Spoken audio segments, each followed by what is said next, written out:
If I say that these are the best chicken quarters or chicken leg pieces that you can make in the air fryer, I won't be wrong, and you have to trust me with this recipe. Look at the chicken, how juicy it is. The first marinade is very simple, just some tomato paste, lemon juice, a few spices and a bit of oil. Mix everything and just coat the chicken leg pieces. Now I always make cuts in my chicken pieces because that helps the marinade to actually go inside the meat. Otherwise everything is gonna stay on top of the meat and nothing will be inside, no flavor, nothing. Then I air fried the chicken leg pieces for about 20 minutes on one side.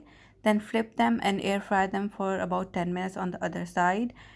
Then melt some butter in a pot, add some garlic paste, fry it for a few seconds, add some black pepper, paprika and dried parsley. Stir fry for a few seconds and add some low fat cream.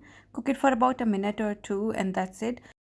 Once the chicken is ready, coat the chicken with the malai sauce that we made all over on both sides.